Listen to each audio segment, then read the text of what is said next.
My husband laughed at my worthless family inheritance at his company gala. Minutes later, he discovered it owned 51% of his business. I'll never forget his face when he learned who really controlled his empire.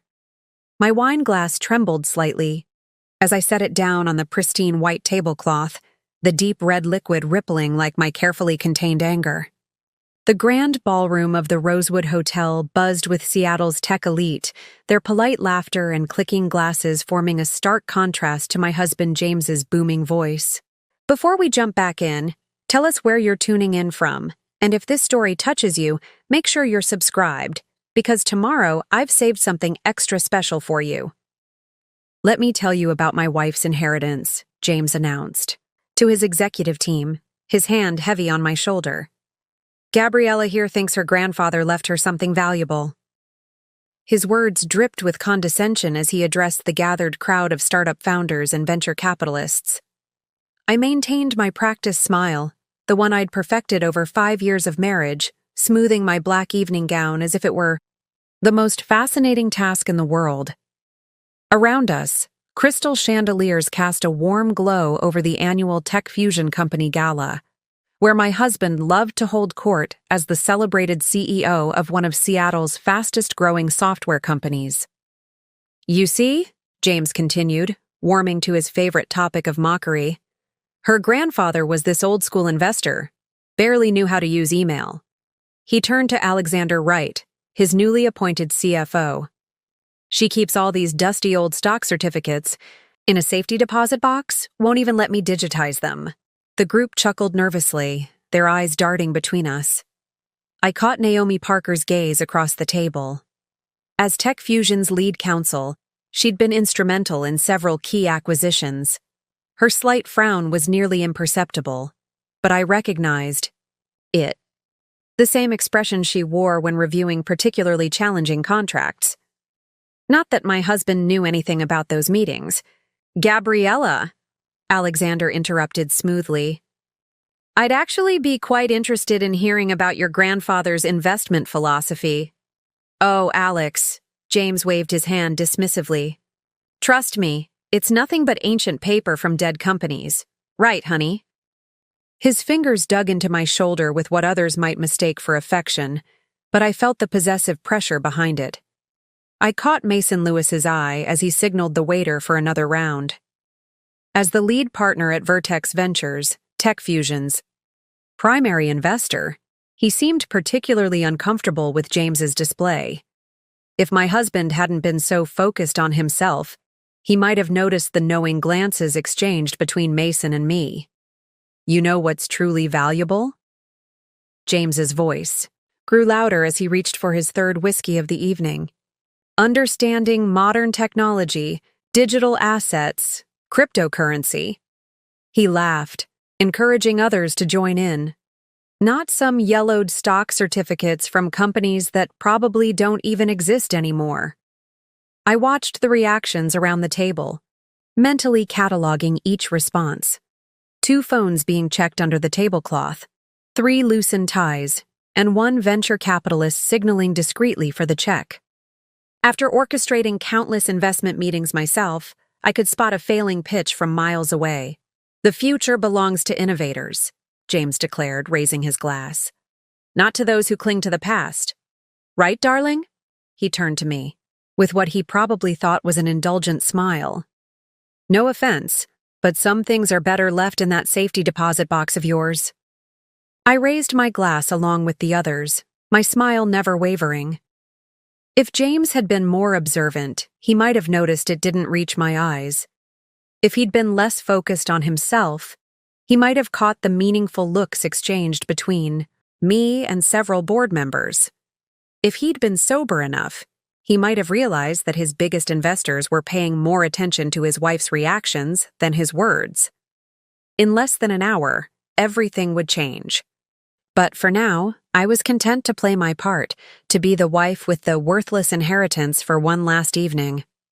After all, I hadn't spent years protecting my grandfather's legacy by being impatient. Sometimes the sweetest victories are the ones you have to wait for. Tell them about the time you tried to explain modern portfolio management to me. I said softly, playing into his narrative. James practically jumped at the opportunity. Oh, this is perfect. He turned to Mason, barely containing his glee. She actually suggested I should diversify our company's investment strategy based on her grandfather's old papers. Can you imagine? The laughter that followed was weak, forced. I noticed Naomi checking her watch for the third time in 5 minutes. Several other executives were exchanging meaningful glances, and Mason was typing something on his phone beneath the table. James? Naomi spoke up, her voice carrying that quiet authority I'd come to admire. Perhaps we should discuss the upcoming board meeting. The board can wait, James interrupted, riding high on his own perceived brilliance. I'm teaching these gentlemen a valuable lesson about the difference between old money and real innovation. My wife here, he squeezed my shoulder again. She means well, but she's living in the past. Right, honey? I dabbed my lips with the napkin, taking my time before responding. Actually, James, I'd love to hear more about the board meeting. His laugh cut through the air like a knife. See what I mean? Adorable, isn't she? Trying to participate in tech talk. Next thing you know, she'll be giving us advice on artificial intelligence and market valuation. My phone buzzed silently in my lap. A message from Mason. Everything's ready for tomorrow. Board approval confirmed. I studied the screen briefly before returning it to my purse, remembering the moment 5 years ago when I decided to keep my grandfather's legacy separate from my marriage. But tonight was different. Tonight, the carefully constructed wall between Gabriella Thompson, devoted wife, and Gabriella Blackwood, majority shareholder of Blackwood Investments, was about to crumble. The empire my grandfather had built, the one James dismissed as worthless paper, was about to remind the tech world that innovation isn't everything. Old money still had power, real power. As I excused myself from the table, James's voice followed me toward the powder room. My wife wouldn't understand the complexities of what we do in tech, he boasted. She's better suited for keeping track of her grandfather's paper collection. In the elegant solitude of the powder room, I checked my phone again. 3 urgent messages from the Blackwood Investments Board and a brief text from Mason. Legal team standing by. Everything's in place. I studied my reflection in the gilded mirror, remembering my grandfather's words on his deathbed. Patience. Little owl. The best investors know when to stay quiet and when to show their hand. Tomorrow, James would learn exactly what that hand was worth. Returning to the dining room, I found James in rare form.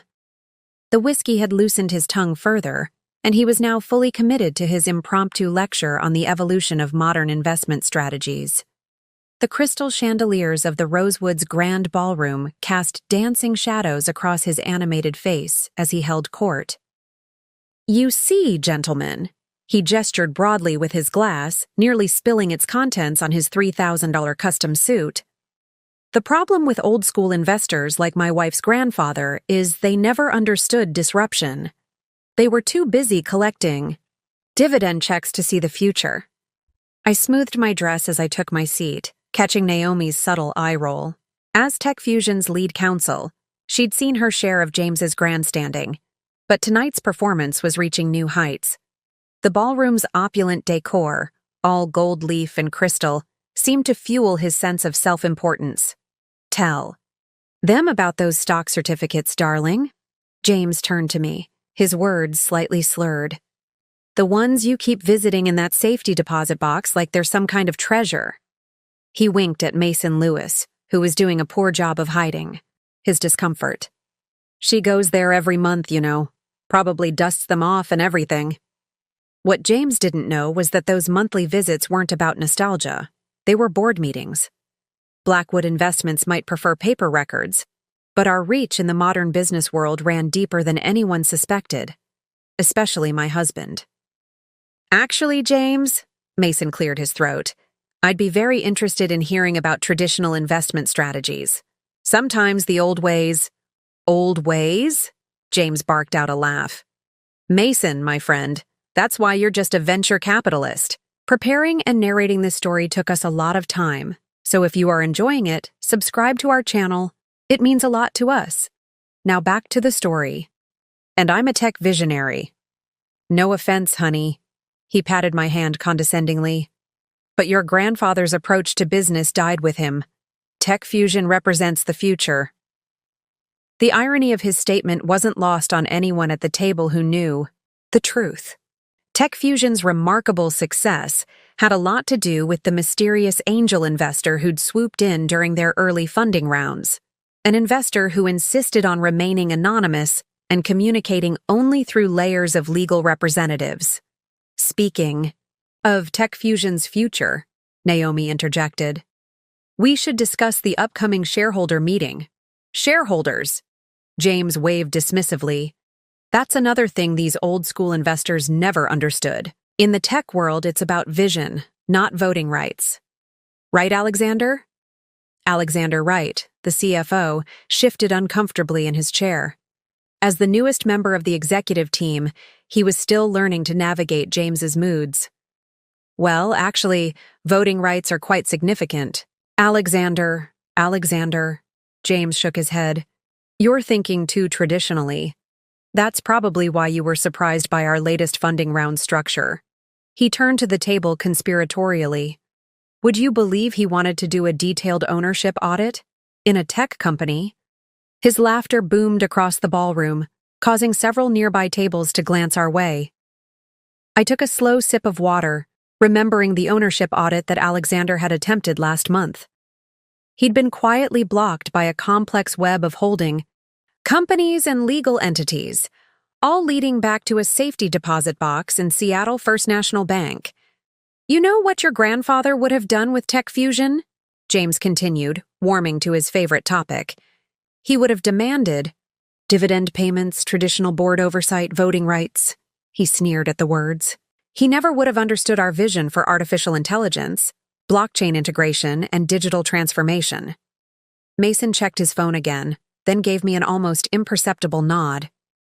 Everything was in place for tomorrow.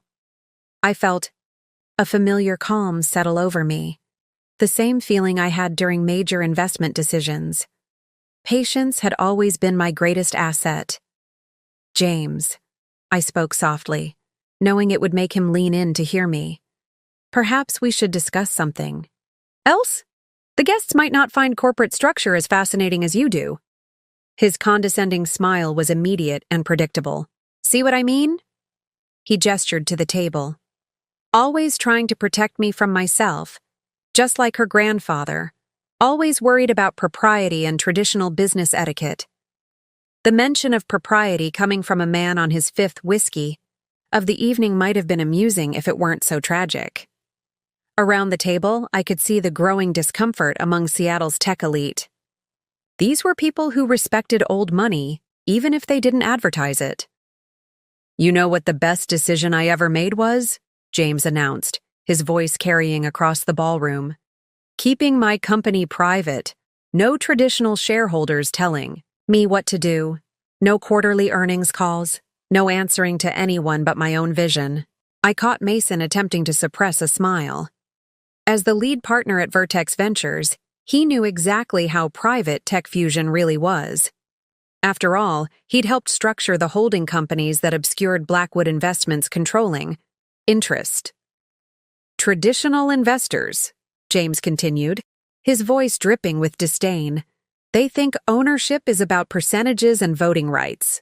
But in the tech world, it's about disruption, about moving fast and breaking things. Right, honey? He turned to me with that familiar, patronizing smile. Tell them about how your grandfather insisted on reading every annual report, every shareholder letter. He did believe in due diligence, I replied quietly, thinking of the comprehensive report sitting in my office at Blackwood Investments, documenting every misstep and questionable decision James had made over the past 5 years. Due diligence, James laughed. In tech, by the time you finish your due diligence, the opportunity is gone. That's why traditional investors like your grandfather never made it in the modern world. They were too busy counting their dividend checks to see the future. The irony of his statement hung in the air like the crystal chandeliers above us, beautiful, expensive, and potentially devastating if they fell, just like James's illusion of control over his company, to innovation. James raised his glass, sloshing whiskey onto the white tablecloth, and to leaving the past where it belongs, in safety deposit boxes with worthless paper. As the uncomfortable toast concluded, I noticed Alexander studying the wine stain spreading across the tablecloth. As a numbers man, he'd always been uncomfortable with James's dismissal of traditional financial oversight. Tomorrow, he would finally understand why. My phone buzzed again. Another message from the Blackwood Investments legal team. Final documents prepared. Board meeting scheduled for 9 a.m. I allowed myself a small smile. In less than 12 hours, James would learn that those worthless stock certificates represented something far more valuable than paper. They represented control. More wine, darling. James's voice cut through my thoughts. You seem awfully interested in your phone. Tonight, not reading investment advice from your grandfather's old journals, are you? He chuckled at his own joke, encouraging others to join in. No, James, I replied, my voice steady. Just confirming some arrangements for tomorrow. Ah, yes, he nodded, sagely. Another visit to the safety deposit box, I assume? You know, gentlemen. He turned to the table again. My wife treats those certificates like they're made of gold. If only she understood that real value in today's world is digital, not printed on paper. Tomorrow, James would learn exactly what those papers were worth. But for now, I simply smiled and played my part, letting him bask in his presumed superiority for one last evening. After all, my grandfather had taught me that the best strategy was always patience.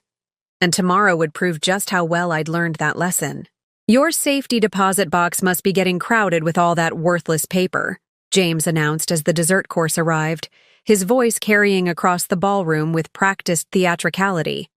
Maybe we should digitize everything and save you those monthly visits. I watched as the server placed an elaborate chocolate soufflé in front of him, noting how his hand trembled slightly as he reached for his dessert spoon. After 5 years of marriage, I'd learned to read the signs of his impending social spiral. The combination of whiskey and an audience always made him particularly reckless. You know what's in that box, Mason? James turned to his primary venture, capitalist, who was doing his best to appear interested. Stock certificates from companies that probably don't even exist anymore. Railroads, steel mills, oil companies, dinosaurs of the business world. Naomi Parker, our lead counsel, shifted uncomfortably in her seat. As one of the few people who knew the truth about Blackwood Investments' current holdings, she understood exactly how wrong James was. Those dinosaur companies had evolved into some of the most powerful conglomerates in modern business, including several key suppliers to Tech Fusion. Actually, James, Mason spoke up, his voice measured, traditional industries still form the backbone of yesterday, James interrupted, warming to his theme. Tell them, Gabriella, tell them about your grandfather's obsession with blue-chip stocks and dividend yields. He turned to Alexander Wright, his CFO. Can you imagine? In today's market? I dabbed my lips with the napkin, taking my time before responding. My grandfather believed in building lasting value, I said quietly, thinking of the empire he'd carefully constructed, the one I'd spent years protecting and expanding. Lasting value. James laughed, the sound echoing off the ballroom's ornate ceiling. In tech, value is about disruption, about moving fast and breaking things. Right, Alexander? Alexander managed a weak smile, his discomfort evident. As CFO, he'd been trying for months to get a clear picture of Tech Fusion's ownership structure. The web of holding companies and investment vehicles had proven impenetrable, exactly as designed. Speaking of breaking things, Naomi interjected, smoothly, perhaps we should discuss the upcoming board. Board meetings, shareholder rights, voting structures. James waved his hand dismissively. That's exactly the kind of outdated thinking I'm talking about. You sound just like Gabriella's grandfather. I caught Mason checking his watch, the third time in the past 15 minutes. The carefully orchestrated timeline for tomorrow's revelations was set, and James's behavior tonight was making it almost too perfect. You know what real power is in today's world? James continued, signaling for another whiskey. Information, digital assets, blockchain, not paper certificates in a safety deposit box. He turned to the table conspiratorially. She won't even let me see them. Claims it was her grandfather's dying wish, keeping them private. If he'd been more observant, he might have noticed the slight smirk that crossed Mason's face. After all, he'd helped structure many of those private holdings, ensuring they remained hidden until exactly the right moment. Tell them about last month, James urged, his words slightly slurred.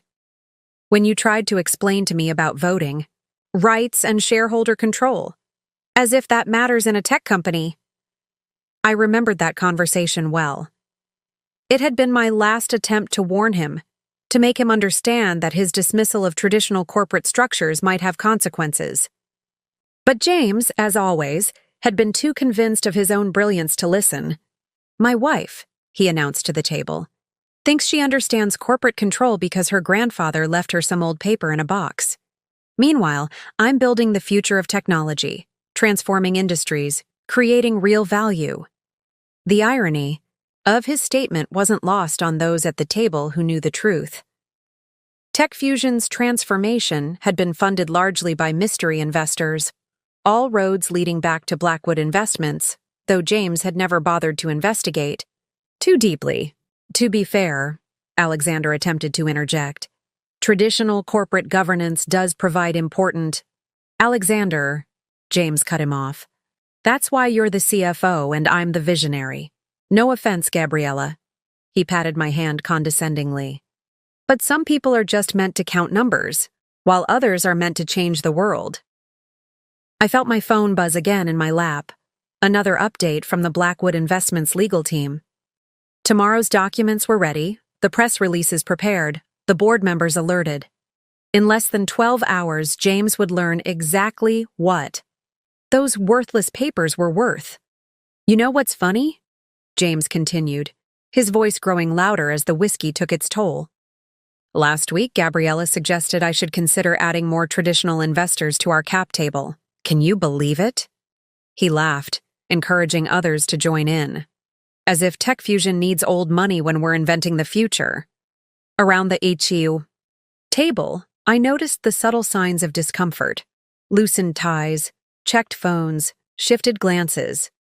These were people who understood the power of old money, even if they worked in new technologies. They recognized the danger in James's dismissive attitude, even if he didn't. Perhaps, Naomi suggested carefully, we should discuss the upcoming shareholder meeting. Shareholders! James practically shouted. That's exactly what I'm talking about. In the old world, shareholders had power. In the tech world, it's about vision, about disruption, about understanding who really controls your company? I asked softly, unable to resist. The table fell silent.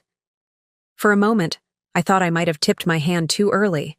But James just laughed again, patting my shoulder with what he probably thought was affection. See what I mean? He gestured to the group. She thinks because her grandfather left her some paper certificates, she understands corporate control. Tell them, darling, about how you tried to explain voting rights to me last month, I maintained. My practiced smile, thinking about the voting rights he'd dismissed so casually. The same rights that would be exercised tomorrow morning at 9 a.m. sharp. James, Mason spoke up, his voice carrying a warning note that my husband was too drunk to recognize. Perhaps we should change the subject. No, this is important, James insisted. Everyone needs to understand why traditional business thinking is dead. My wife here, he squeezed my shoulder again. She represents the old way. Safety deposit boxes full of paper, obsessing over shareholder rights and voting. Control. But I represent the future. My phone buzzed one final time. All board members confirmed for tomorrow. Legal team standing by. I slipped it back into my purse, feeling a calm settle over me. The same calm my grandfather had taught me to maintain during major market moves. To the future! James raised his glass unsteadily. And to leaving the past where it belongs, in safety deposit boxes with worthless paper. The toast was met, with uncomfortable murmurs and half-raised glasses. In the awkward silence that followed, I could almost hear the clock ticking down to tomorrow morning's revelation. You know what your grandfather never understood? James continued, oblivious to the tension around him. Control in modern business isn't about paper certificates and voting rights. It's about vision, about technology, about knowing what you actually own, I suggested quietly. James laughed again, but this time I noticed a few knowing smiles around the table. Tomorrow, everyone would understand exactly what those worthless certificates in my safety deposit box really meant. But for now, I was content to play my part for one last evening. After all, my grandfather had taught me that the best investors know when to stay quiet and when to show their hand, and tomorrow morning, I would finally show mine.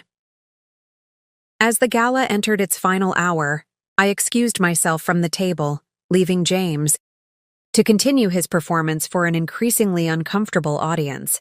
The Rosewood Hotel's marble-lined hallways provided a quiet escape from my husband's booming declarations about the death of traditional business models. Gabriella? Naomi's voice caught me just as I reached the ladies' room. Our lead counsel had followed me, her expression a mix of concern and anticipation.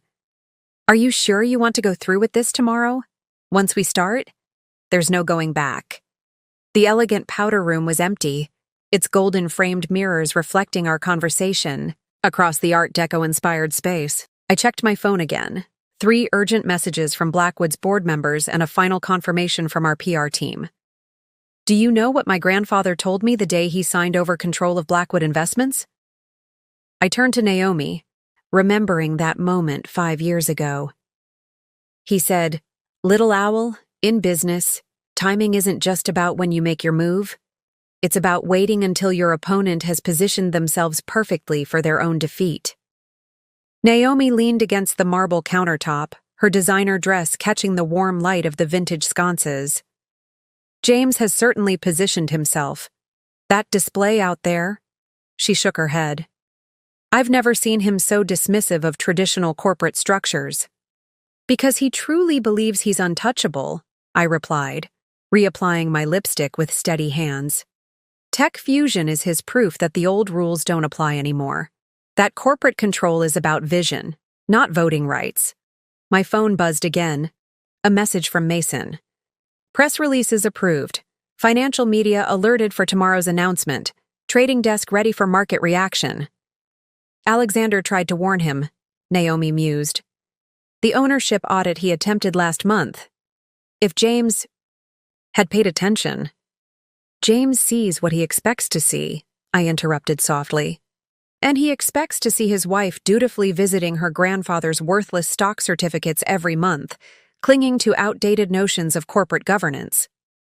The door opened, and Sasha Reynolds, one of Tech Fusion's senior board members, entered.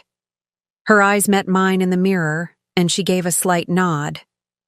As one of the few independent directors who knew the truth about Blackwood Investments' control, she'd been instrumental in maintaining the illusion for the past 5 years. The old guard is getting nervous out there, Sasha reported, checking her appearance in the mirror. James is now explaining how shareholder voting rights are relics of the industrial age. I couldn't help but smile at the irony. Those relics are about to remind him that some business principles are timeless. The timing is perfect, Naomi added, scrolling through her phone. The financial press has been speculating about Tech Fusion's mysterious ownership structure for months, ever since that failed hostile takeover attempt. The attempted takeover had been orchestrated by a rival tech firm, convinced that Tech Fusion's unclear ownership structure made it vulnerable. They'd discovered too late that the company's visionary CEO actually answered to a board controlled by hidden interests. Everything's prepared for tomorrow? Sasha asked, though she already knew the answer. As chair of the governance committee, she'd helped draft the resolutions that would be presented at the 9 a.m. board meeting. I nodded, thinking of the documents waiting in my office at Blackwood Investments, the same office James thought was a small charity foundation I helped manage. The revelation of Blackwood's controlling interest will happen in 3 stages: board meeting at 9 a.m., press release at 9:30, and my public statement at 10. James won't know what hit him, Naomi shook her head. All those months of mocking, traditional corporate governance, dismissing shareholder rights. While his largest shareholder sat across the breakfast table, Sasha finished, a hint of admiration in her voice. Your grandfather would be proud, Gabriella. You've not only preserved his legacy, you've adapted it for the modern age. My phone lit up with another message, this time from Alexander, our CFO. Final ownership analysis completed. Documentation. Ready for tomorrow's filing. Are you sure about this?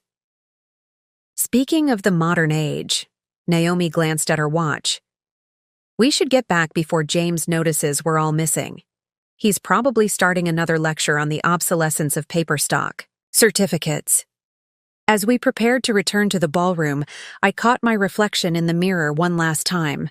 The woman staring back at me wasn't just James's quietly supportive wife or the dutiful granddaughter visiting her inheritance. She was the controlling shareholder of one of Seattle's fastest-growing tech companies, about to remind her husband that real power doesn't always announce itself with declarations and dismissive laughter. Gabriella, Sasha paused at the door. What will you do if James tries to challenge the voting rights tomorrow? Legally contest Blackwood's control? I smiled, thinking of the meticulous documentation my grandfather had insisted upon, documentation James had never bothered to read. Let him try. Every share certificate, every voting right, every board resolution has been properly registered and maintained. While he was busy declaring the death of traditional corporate governance, I was ensuring everything was legally perfect. The 3 of us made our way back to the ballroom, where James's voice still dominated the conversation. He was now explaining to Mason how blockchain would make traditional share certificates obsolete. You see, he gestured with his whiskey glass.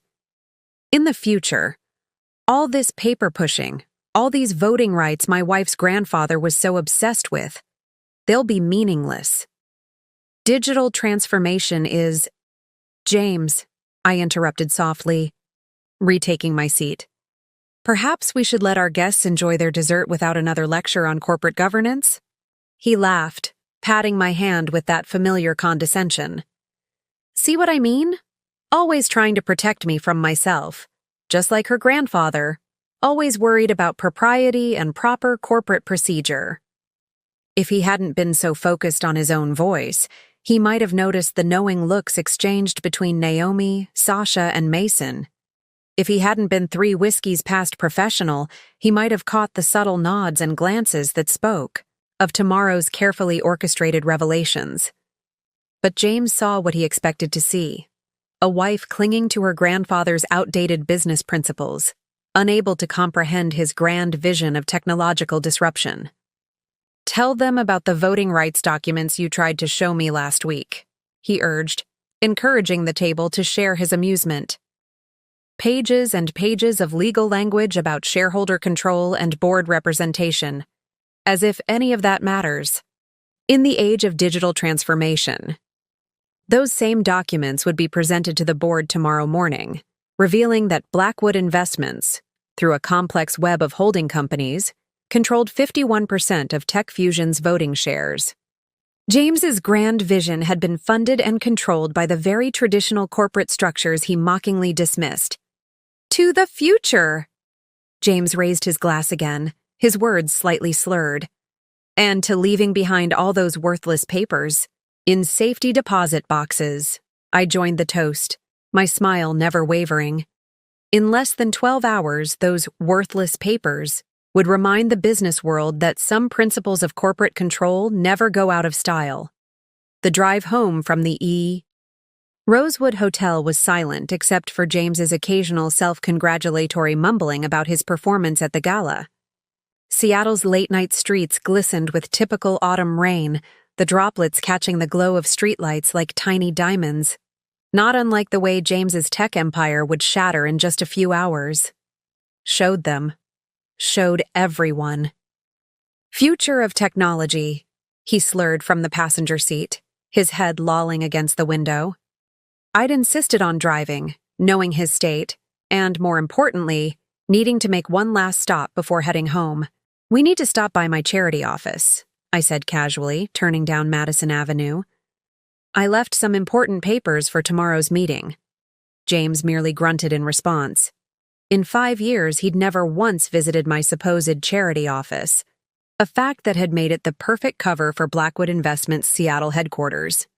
The gleaming 40-story building housed one of the city's most powerful investment firms, though James had never made the connection between the Blackwood name and my family legacy.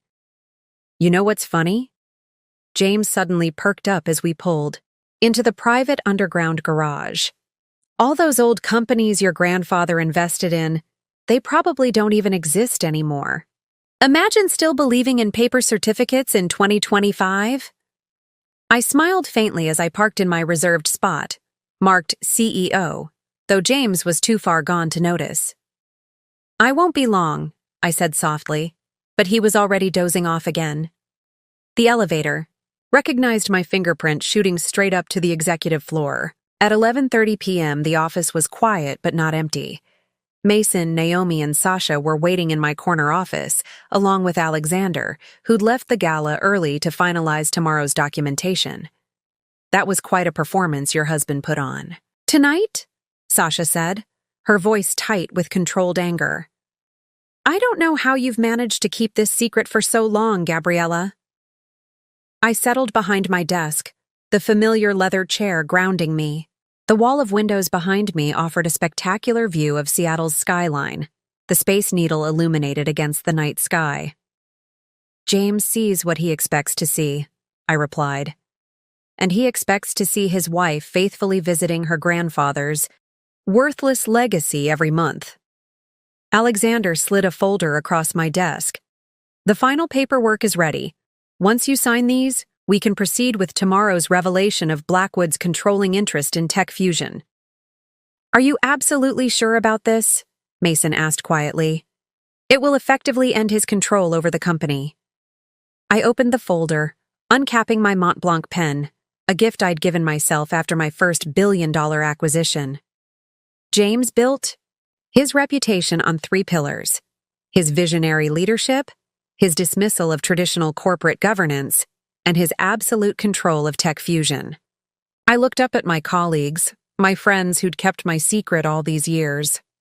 As of tomorrow morning, all 3 will crumble. He never once suspected? Naomi asked, shaking her head in disbelief.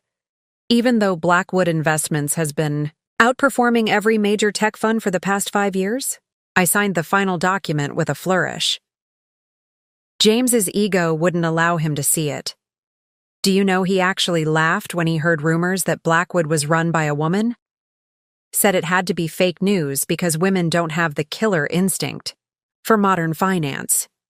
The press release is scheduled for 9:30 a.m., Sasha confirmed, gathering her papers. Your husband's company will lose its visionary CEO status within the first hour of trading. What will you tell him? Alexander asked, his accountant's precision showing in his furrowed brow. When he realizes that all those board meetings you attended weren't for charity work? A sad smile crossed my face. The truth, that while he was busy mocking traditional corporate governance, I was using it to build an empire that now controls his company. I checked my phone, a text from my driver confirming James was still asleep in the car. How's the market positioning looking? I asked Mason. The timing couldn't be better, he replied. The tech sector is already nervous about companies with unclear ownership structures. When it's revealed that Tech Fusion's CEO doesn't actually control his own company and has been unwittingly answering to his wife's family investment firm, it's going to send shockwaves through the industry. Your grandfather would be proud, Naomi added softly. He always said the best investors are the ones no one sees coming. The irony, Sasha mused, is that if James had ever bothered to attend one of your charity events, he might have noticed they were actually Blackwood investment meetings. If he'd ever asked about your monthly visits to the safety deposit box, but he didn't, I finished. Because in his mind, I was just a wife maintaining her grandfather's outdated legacy. And tomorrow he'll learn exactly what that legacy is. Worth. We rode down in the elevator together, these powerful executives who had become my closest allies. They had seen past the facade I presented at James's dinner parties, recognized the business acumen I wielded quietly but effectively. Your car is ready, Ms. Blackwood, my security guard said as we reached the garage. The others walked to their own vehicles while I returned to where James slept, blissfully unaware that in less than 10 hours, his carefully constructed world would collapse. As I drove us home through the quiet city streets, I thought about the moment 5 years ago when I'd chosen to keep my professional life separate from my marriage. It had seemed easier then, simpler to let James believe what he wanted about his wife's capabilities and her grandfather's legacy. Had a great night, James mumbled as I helped him into bed. Showed everyone how outdated those old business models are. I watched him fall back asleep, already dreading tomorrow's hangover, though it would be nothing compared to the headache waiting for him at the 9 a.m. board meeting. Yes, dear, I whispered. Tomorrow you'll see exactly what those outdated models can do. I woke before sunrise, leaving James still snoring off his whiskey haze. By 7 a.m., I was back in my office at Blackwood Investments, watching the early morning light paint Seattle's skyline in shades of promise. Behind me, the wall-mounted screens silently displayed financial news tickers, all about to carry a story that would shake the tech world's foundations. The press releases are ready, Naomi announced as she entered my office, tablet in hand. We've got exclusive interviews lined up with CNBC, Bloomberg, and the Wall Street Journal. They're particularly interested in the human angle, the CEO who dismissed traditional corporate governance, only to discover his company was controlled by his wife's family investment firm. I skimmed the press release on my tablet, making a few minor adjustments. Make sure they understand this isn't about revenge, I instructed. It's about business. Tech Fusion needs proper corporate governance and accountability, especially given its market position. Speaking of market position, Mason joined us, his usually immaculate suit showing signs of a sleepless night. The trading desk is ready. We're expecting significant volatility once the news breaks. My phone buzzed, a text from Alexander. James just arrived at the office. 3 aspirin and 4 cups of coffee. Keeps saying last night was a triumph. Has he checked any of his messages? I asked, knowing the answer. James never checked his messages before his morning team meeting. Another habit I'd counted on when planning this revelation. 15 missed calls from board members, Alexander replied. He thinks they're calling to congratulate him on last night's speech about the death of traditional corporate governance. The irony would have been amusing if it weren't so tragic. I pulled up the live feed from Tech Fusion's executive floor on one of my office screens. James was striding through the open office space, stopping occasionally to regale junior employees with what he probably thought were visionary insights. Miss Blackwood, my assistant appeared at the door. The board members are assembled in the main conference room. They're ready whenever you are. I checked the time. 8:45 a.m. 15 minutes. Until the board meeting that would change everything. Has James tried to reach any of our key investors this morning? He's left 6 messages for Mason, Naomi reported, a slight smirk playing at her lips. Apparently, he wants to schedule a follow-up meeting to capitalize on last night's momentum. If he only knew what kind of momentum he created, Sasha added, entering with the final set of documents. His speech about the worthlessness of shareholder voting rights is already circulating among the board members. The timing couldn't be more perfect. At 8:55, I stood, smoothing my blazer.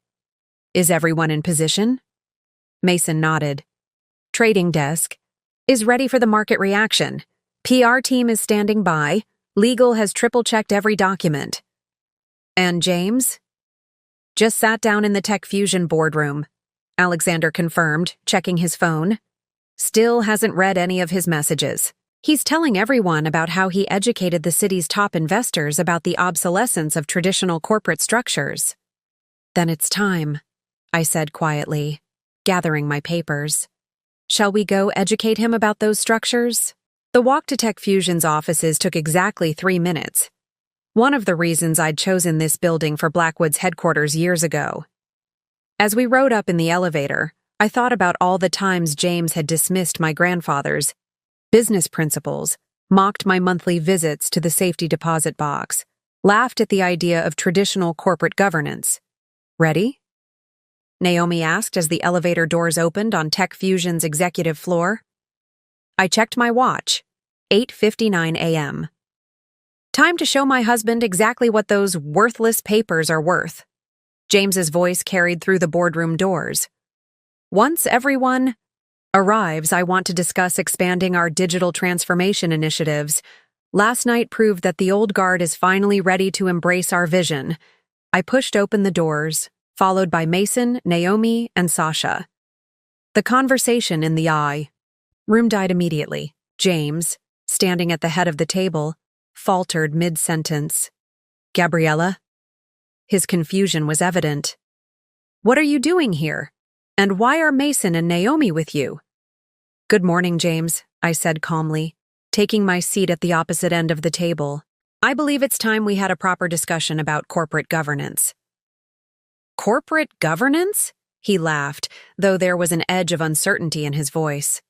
Honey, this is a board meeting. We're discussing serious business matters, not your grandfather's outdated theories. I opened my folder, laying out the documents I'd signed last night. Actually, James, that's exactly why I'm here. As the controlling shareholder of Tech Fusion through Blackwood Investments, I think it's time we reviewed some of those outdated theories. The color drained from his face. Controlling? What are you talking about? Perhaps, I suggested quietly, you should have paid more attention to those worthless papers in my safety deposit box. They represent 51% of Tech Fusion's voting shares, held through various Blackwood investment vehicles. James gripped the back of his chair, his knuckles white. This is impossible. I control this company. I'm the majority shareholder. No, James. Mason spoke up. You're the CEO, appointed by the board, which is controlled by Blackwood Investments. Your personal stake is just 12%. All those mysterious angel investors who funded Tech Fusion's early rounds? Naomi added. The ones who insisted on remaining anonymous? That was Blackwood Investments. That was Gabriella. James sank into his chair, his face ashen. The monthly charity meetings, the safety deposit box visits, board meetings, I corrected, gently. Investment committee reviews. All those times you mocked my grandfather's approach to business? I was actually implementing it, right under your nose. The room fell silent as the implications sank in. On the wall-mounted screens, financial news tickers began showing unusual trading activity in Tech Fusion's stock, as the market sensed something was coming. Why? James finally asked, his voice barely a whisper. Why go through this charade? It wasn't initially planned, I admitted, but when you immediately assumed I was just maintaining some worthless family legacy, when you laughed at the idea of traditional corporate governance, I paused, letting the moment stretch. You showed me exactly who you were, so I showed you exactly what you expected to see. The boardroom doors opened again as the rest of Tech Fusion's directors filed in. James watched, helpless, as his carefully constructed world began to crumble. The press release goes out in 20 minutes, I informed him. It will announce Blackwood Investments' controlling interest in Tech Fusion, along with new corporate governance measures to ensure proper oversight and accountability. You can't do this, he protested weakly. I'm your husband. And I'm your controlling shareholder. I replied firmly. Something you might have discovered if you'd ever taken those worthless papers seriously. The next 30 minutes unfolded like a carefully orchestrated symphony. As the board members took their seats, James remained frozen in his chair, watching his empire slip through his fingers with each passing moment. The wall-mounted screens now displayed TechFusion's stock price, which had begun to fluctuate wildly, as rumors of a major announcement spread through the market. Before we proceed with the formal meeting, I began, my voice carrying that quiet authority I'd inherited from my grandfather. I believe we should address the elephant in the room. Mason, would you like to present the ownership analysis? Mason stood, clicking through a presentation that appeared on the screens. As you can see, TechFusion's ownership structure is actually quite traditional, despite public perception. Blackwood Investments, through various holding companies, controls 51% of voting shares. James Thompson personally holds 12%. The remaining 37% is distributed among other institutional investors, all of whom have been consulted about today's announcement. This is ridiculous. James finally found his voice, though it trembled slightly. I founded this company. I built it from nothing. With funding from Blackwood Investments, Naomi corrected, sliding documents across the table. Every major funding, every significant expansion, was financed through investment vehicles ultimately controlled by your wife's family firm. The color had completely drained from James's face as he stared at the papers in front of him. I could see him processing the dates, the numbers, the carefully constructed web of investments that had given me control while maintaining his illusion of autonomy. All those board meetings you thought were charity events, Sasha added, her voice carrying a hint of satisfaction. All those times you mocked Gabriella's monthly visits to the safety deposit box. You never once questioned why Seattle's top executives attended her charity functions. Because he couldn't imagine I was capable of anything more significant, I said quietly. Isn't that right, James? He looked up at me, really looked at me, perhaps for the first time in our marriage. The anonymous angel investor group, the one that saved us during the tech crash last year. Blackwood Investments, I confirmed. Though you were too busy declaring the death of traditional corporate governance to investigate too deeply. The screen suddenly flickered as CNBC's breaking news banner appeared. Breaking. TechFusion CEO faces surprise revelation. Wife's family investment firm reveals controlling interest. James watched in horror as the ticker showed our stock price, beginning to drop. You've destroyed everything I built, he whispered. No, James, I corrected firmly. I protected this company while you were busy undermining its foundations. Every time you dismissed proper corporate governance, every time you mocked traditional investment principles, you were weakening TechFusion's future. Mr. Thompson, Alexander spoke up, his CFO's precision evident in his tone. As I tried to tell you during the ownership audit last month, our corporate structure has always been traditional. You just refuse to see it. The boardroom doors opened again as our PR team entered, tablets in hand. The full press release has gone live, Lisa, our communications director, announced. CNBC, Bloomberg, and the Wall Street Journal are all requesting immediate interviews. Tell them we'll hold a proper press conference at 11, I instructed. For now, let's focus on the board meeting agenda. I turned back to James, who seemed to be aging years with each passing minute. Unless you'd like to resign before we begin the formal proceedings? Resign? He barked out a harsh laugh. From my own company? From the company controlled by Blackwood Investments, Mason corrected. The board will be voting on new governance measures today, including the separation of the CEO and chairman roles. James's hand trembled as he reached for his water glass. All this time, every month when you visited that safety deposit box, I was attending board meetings, reviewing investment strategies, and managing one of Seattle's largest investment firms, I finished for him. While you were busy telling everyone that traditional corporate governance was dead, I was using those same principles to build something lasting. The screens now showed all major financial networks covering the story. The ticker beneath displayed our stock price, which had stabilized as the market digested the news that Tech Fusion was actually controlled by a respected investment firm. "Your grandfather," James said slowly, realization dawning in his eyes. "All those stories about his old-fashioned approach to business were exactly what you expected to hear," I nodded. "You wanted to believe I was clinging to outdated principles, so that's what I showed you." Meanwhile, Blackwood Investments was modernizing those same principles for the digital age. The monthly charity meetings? His voice was barely audible now. "Investment committee reviews," Sasha supplied, attended by half of Seattle's tech leaders, the same ones you dismissed as old guard last night. "Which brings us to our first order of business," I continued, pulling out another document. "The board will be voting on new corporate governance measures, including the appointment of an independent chairman." "You can't do this," James protested, but his voice lacked conviction. "I'm your husband, and I'm the controlling shareholder," I reminded him. "Something you might have discovered if you'd ever bothered to look beyond your own preconceptions." The morning sunlight streamed through the boardroom windows, illuminating the Seattle skyline beyond. The same view I'd looked at countless times, from my office at Blackwood Investments, watching and waiting for this moment. "The vote will proceed as scheduled," I announced to the board. "But first, I believe my husband deserves to understand exactly how his outdated wife built this position." Nodded to Mason, who began displaying another presentation.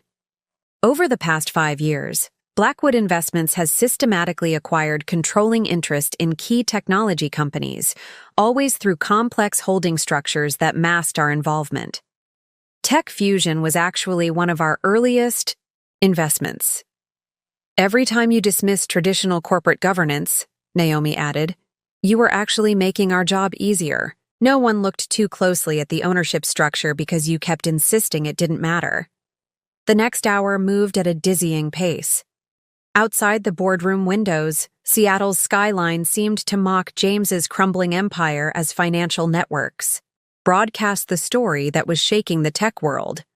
The screens that had once displayed his visionary interviews now showed a very different narrative. Tech Fusion CEO's wife, revealed as controlling shareholder through family investment firm. "The vote is final," Naomi announced, collecting the ballots from board members. "The new governance measures have been approved unanimously." She paused, glancing at James, who sat slumped in his chair. "Including the separation of CEO and chairman roles." I watched as Mason pulled up the real-time market data on the main screen. Tech Fusion's stock had stabilized after the initial shock, actually trending upward as investors processed the news that the company was controlled by a respected investment firm rather than a visionary CEO who dismissed traditional corporate governance. "Your office has been calling non-stop," Alexander reported, checking his tablet. "CNBC wants you live in 20 minutes, James. Bloomberg and WSJ are holding their top slots for exclusive interviews." James stared blankly at his phone, now flooding, with messages he'd ignored all morning. "This is insane," he muttered. "My own wife. My own company." "Actually," I corrected gently, "it was never your company, James. Tech Fusion has been controlled by Blackwood Investments since its Series A funding round. You were just too convinced of your own narrative to notice." The boardroom doors opened. As Lisa, our PR director, entered with a fresh stack of reports. "Social media is exploding," she announced. "The story's trending nationwide. Everyone wants to know how Seattle's most vocal critic of traditional corporate governance missed that. His own wife controlled his company." "Miss Blackwood?" My assistant appeared at the door. "Warren Buffett's office is on line 1. He says, and I quote, 'Old money still knows how to teach new tech a lesson.'" I caught Sasha hiding a smile. The irony wasn't lost on anyone. James had spent years mocking dinosaur investors like Buffett, all while his company was controlled by exactly the kind of traditional investment firm he ridiculed. "The press conference is set for 11 a.m., Naomi reported, We've got all major networks confirmed. They're particularly interested in the monthly charity meetings that were actually Blackwood Investment Committee reviews. James finally looked up from his phone, his face ashen. The charity office, your monthly meetings, even our anniversary dinner last month, was scheduled around Blackwood's quarterly board meeting, I finished. Those boring charity events you never attended? They were attended by half of Seattle's tech leaders, all reporting to me, not you. Gabriella, Mason interrupted. Reuters is running a special feature. The Hidden Power of Traditional Corporate Governance. How Old Money Quietly Controlled a Tech Empire. They're requesting a statement about your grandfather's investment, principles. A sad smile crossed my face as I thought of my grandfather's lessons. Tell them that true power doesn't need to announce itself. Sometimes the quietest person in the room is the one you should watch most carefully. The markets. Responding positively to the governance changes, Alexander noted, studying the financial data. Our institutional investors are issuing statements supporting Blackwood's control. The uncertainty discount that's been haunting our stock is disappearing. Because the market prefers clear corporate governance to move fast and break things.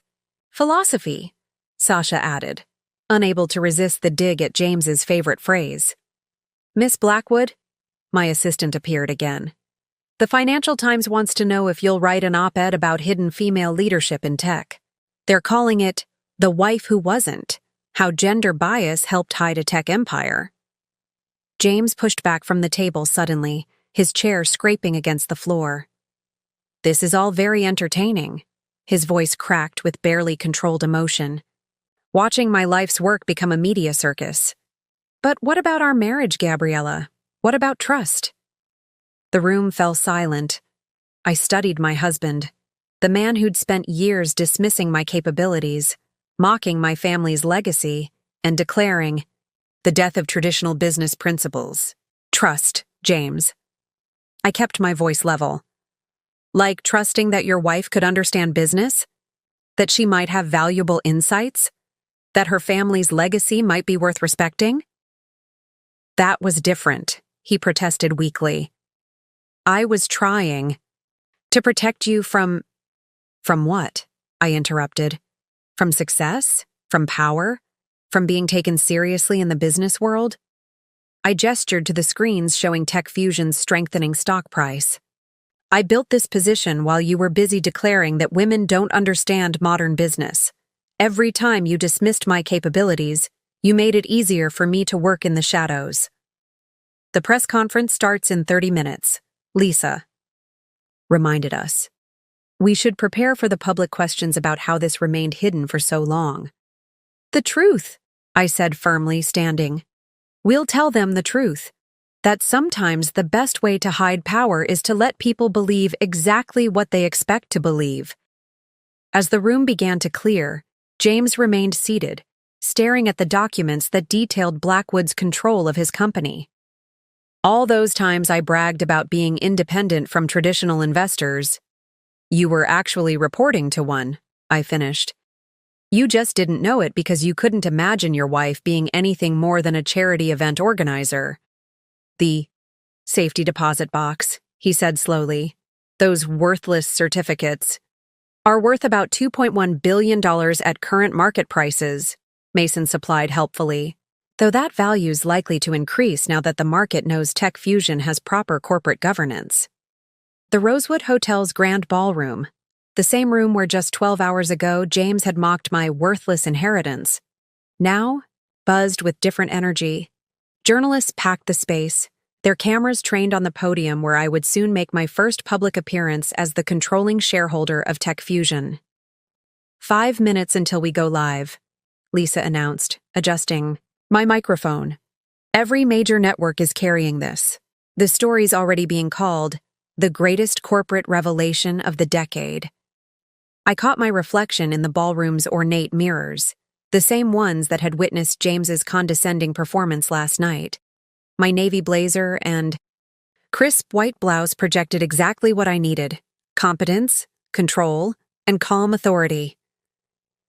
James is watching from his office, Naomi reported, checking her phone. The market's up 12% since the announcement. Turns out, investors prefer traditional corporate governance to visionary disruption. Mason approached with the latest market reports. Warren Buffett just tweeted, "Sometimes the best investment strategy is letting others underestimate you." It's already been shared 100,000 times. I smiled, thinking of my grandfather's similar wisdom. The cameras started rolling as I took my place at the podium, facing the world's financial press. The questions came rapid fire. "Miss Blackwood, how did you maintain this secret for 5 years?" "By letting people see what they expected to see," I responded calmly. "When you're underestimated, it's amazing what you can build in plain sight." "Was this a planned takeover of your husband's company?" "Tech Fusion was never my husband's company," I corrected. "Blackwood Investments has been the controlling shareholder since the beginning.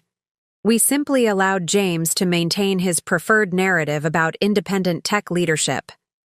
"What about the monthly charity meetings that were actually investment committee reviews?" I couldn't help but smile at that one. Those meetings were attended by Seattle's top executives, all of whom understood the value of discretion.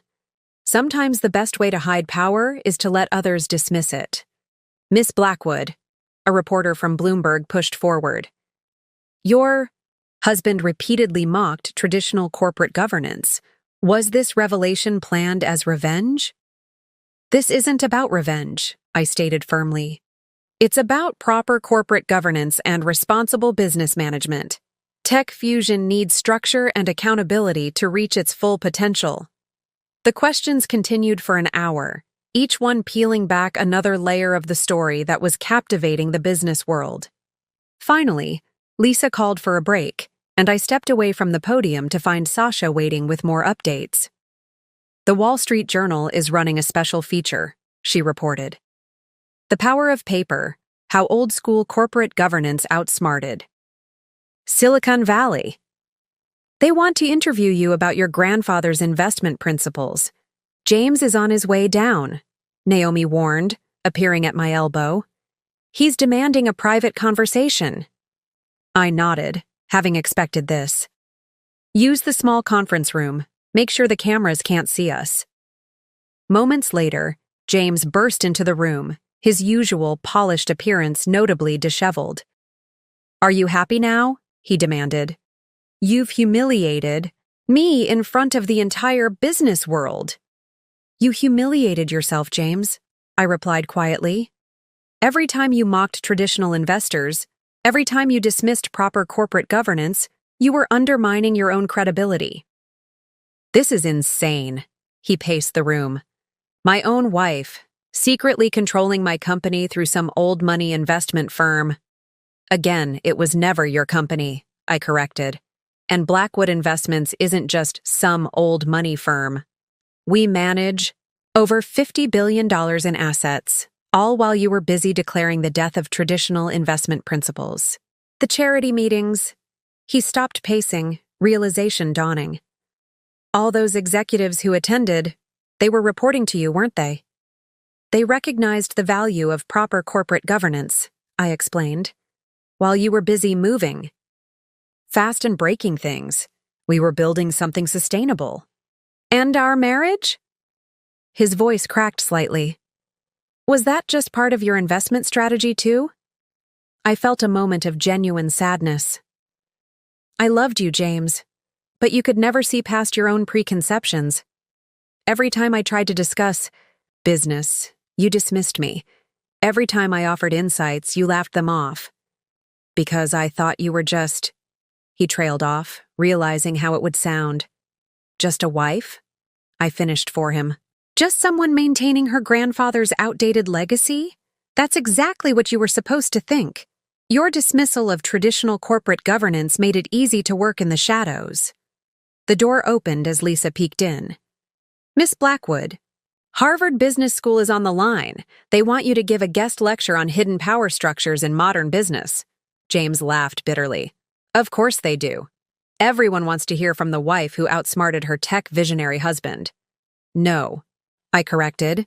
They want to hear from the investor who understood that true power doesn't need to announce itself. My grandfather taught me that lesson, though you were too busy mocking his principles to learn from them. Your grandfather, James said slowly. All those stories about his old-fashioned approach to business were exactly what you wanted to hear. I nodded. You needed to believe I was clinging to outdated principles, so that's what I showed you. Meanwhile, Blackwood was modernizing those same principles for the digital age. The door opened again, this time revealing Mason with more market updates. The stock's up 15% now. The market clearly approves of our new governance structure. Governance structure, James repeated mockingly. All those times I declared independence from traditional corporate control, you were actually reporting to one of the most traditional firms in Seattle, I finished. You just couldn't see it because you couldn't imagine your wife being anything more than a charity event organizer. Miss Blackwood, my assistant appeared. The Financial Times wants to know if you'll write a series on hidden female leadership in tech. They're calling it The Power of Being Underestimated. I caught James's eye, seeing the final pieces click into place in his mind. All those dismissed suggestions, ignored insights, and mocked principles had actually been the foundation of something he'd failed to recognize. Real, lasting power. The safety deposit box, he said quietly. Those worthless certificates are worth about $2.1 billion at current market prices, Mason supplied helpfully, though that value's likely to increase now that the market knows TechFusion has proper corporate governance. James sank into a chair, the full weight of the revelation finally hitting him. All this time, while I was declaring the death of traditional business principles, I was using those same principles to build something lasting, I finished. Sometimes the quietest person in the room is the one you should watch most carefully. The following week unfolded like a carefully choreographed dance of revelations and realignments. From my office at Blackwood Investments, I watched as the business world adjusted to its new reality. The wall of screens displayed various financial networks, all dissecting different aspects of what the media had dubbed the Blackwood Revelation. Another interview request, Naomi announced, entering with a fresh stack of papers.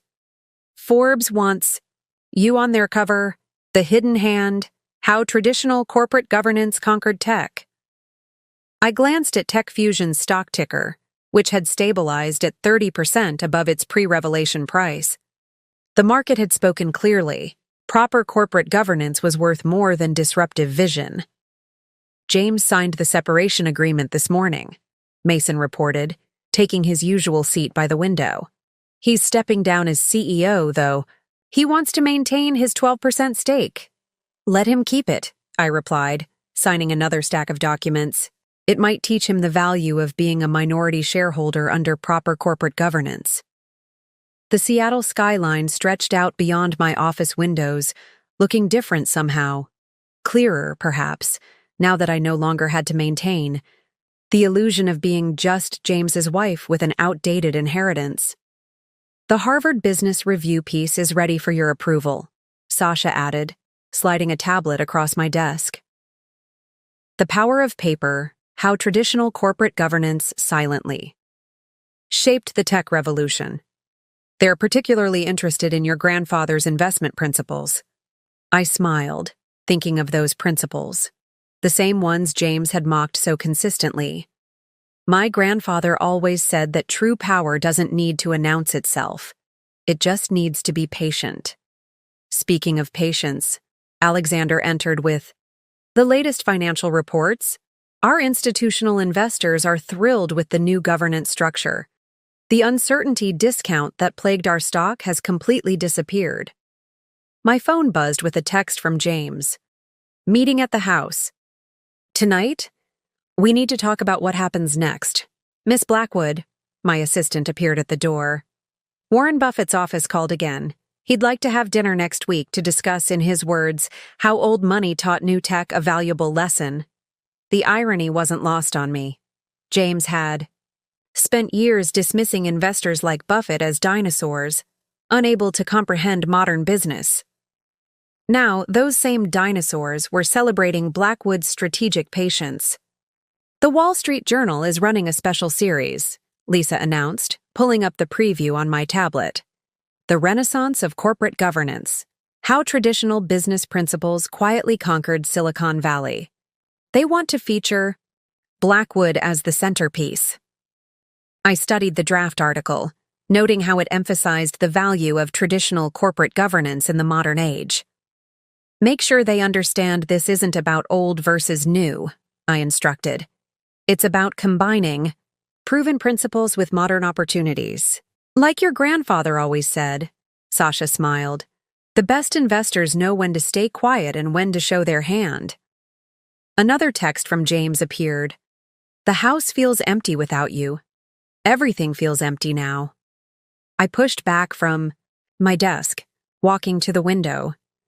The same view I'd looked at countless times while building this position, while letting James believe exactly what he wanted to believe about his wife's capabilities. The Financial Times piece is getting significant attention, Naomi reported. The power of being underestimated, how gender bias helped hide a corporate empire. They're calling it a wake-up call for the tech industry. It's already required reading at several business schools, Mason added. They're using it to teach about hidden power structures and the danger of assumptions in modern business. My phone buzzed again, this time a message from my grandfather's old friend, who'd helped me maintain the Blackwood legacy. Your grandfather would be proud. You didn't just preserve his principles, you proved their timeless value. Miss Blackwood, my assistant reappeared.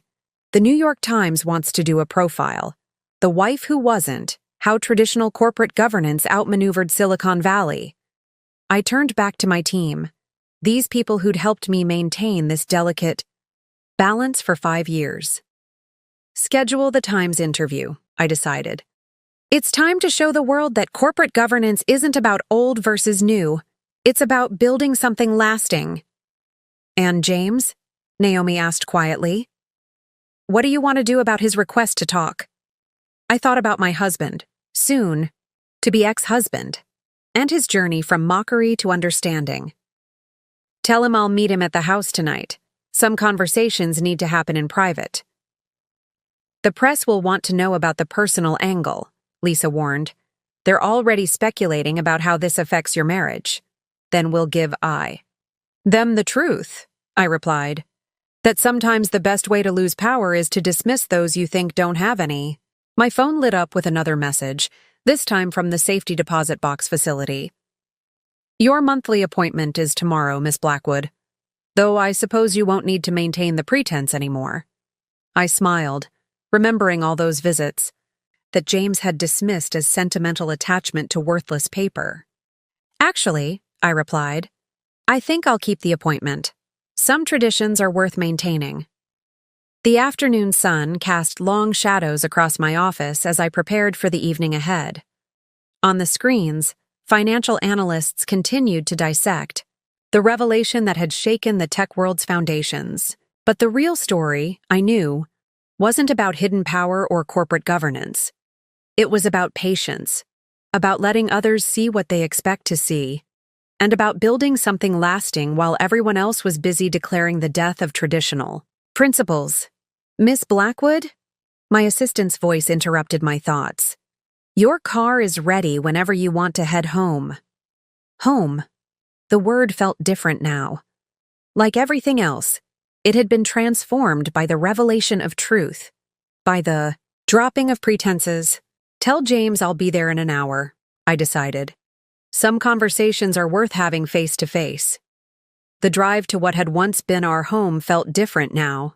Seattle's evening lights sparkled against the rain-slicked streets as my driver navigated through the city I'd helped shape from the shadows.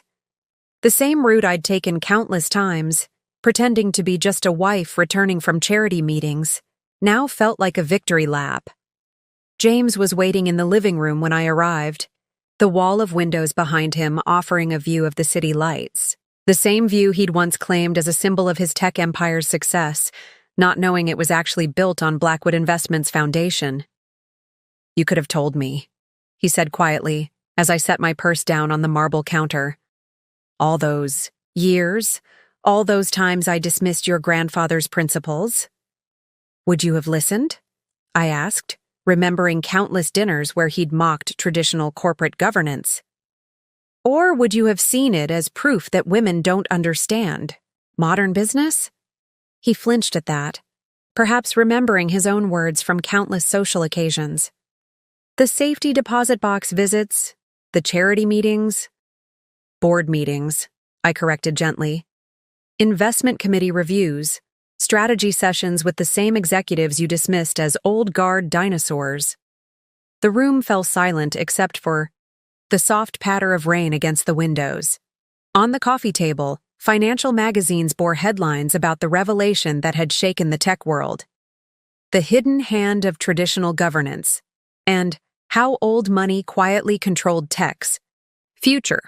I've been offered a teaching position at Stanford Business School, James said suddenly. They want me to teach a course on corporate governance, specifically on the dangers of dismissing traditional business principles. I couldn't help but smile at the irony.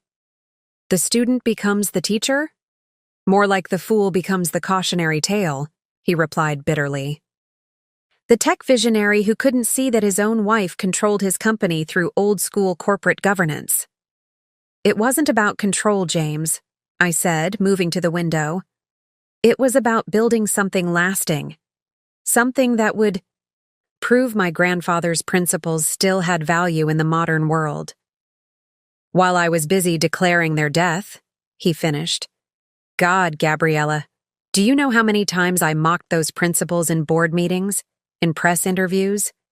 17 major interviews, I confirmed, plus 32 conference keynotes and countless social occasions, including last week's gala, where you called my inheritance worthless paper.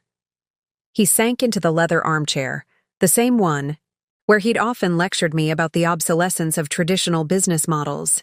How did you maintain the secret for so long? By letting you see exactly what you expected to see, I replied. Every time you dismissed my capabilities, every time you mocked my grandfather's legacy, you made it easier to work in the shadows.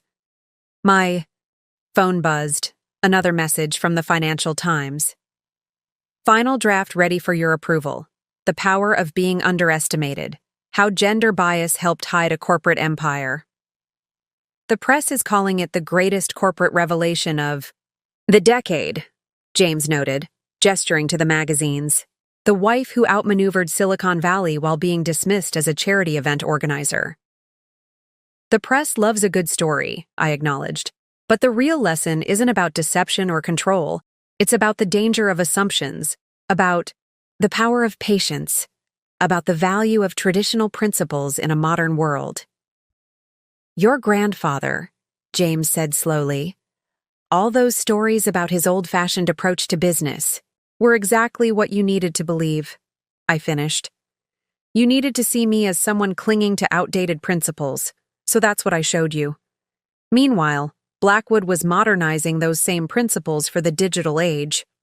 Outside, the Seattle rain had intensified, drumming against the windows like an accompaniment to our conversation.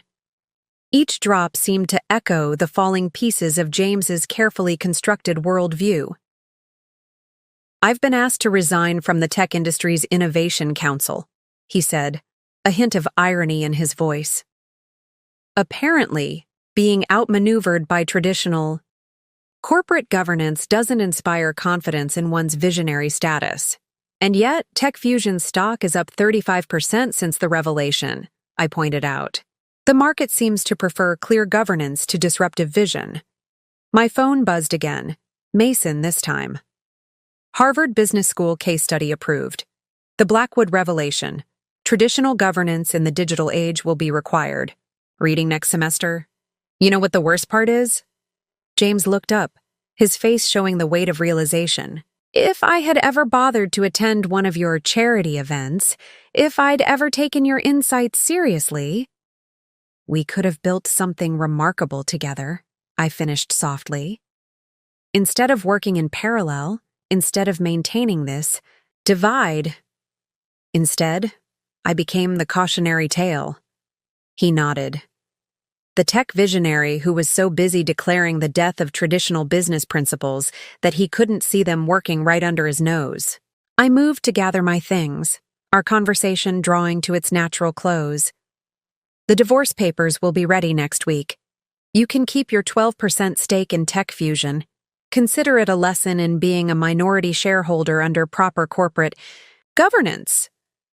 Gabriella, he called as I reached the door. Your grandfather. What would he say about all this? I paused, thinking of the man who'd taught me that true power doesn't need to announce itself. He would say that sometimes the quietest person in the room is the one you should watch most carefully, and that the best investment strategy is letting others underestimate you. As I stepped into the elevator, my phone lit up with one final message, this time from Warren Buffett. Your grandfather was right. Old money doesn't need to shout to be heard. Looking forward to dinner next week. The rain had stopped by the time I reached my car, leaving the city streets glistening under the evening lights. Behind me, the house that had witnessed 5 years of pretense grew smaller in the rearview mirror. Ahead, the Seattle skyline beckoned, a testament to the power of patience, the value of traditional principles, and the quiet strength of being underestimated. Where to, Miss Blackwood? My driver asked. Blackwood Investments, I replied, thinking of the empire I'd built while others weren't watching. It's time to show the world that some principles never go out of style. The story ends, but its lesson remains. In a world obsessed with disruption and revolution, sometimes the greatest power lies in being underestimated, in letting others see what they expect to see, and in proving that traditional principles don't need to shout to be heard. They just need to work silently, effectively, and with unwavering patience until the right moment to reveal their true worth. Up next, you've got 2 more standout stories right on your screen. If this one hit the mark, you won't want to pass these up. Just click and check them out. And don't forget to subscribe and turn on the notification bell so you don't miss any upload from us.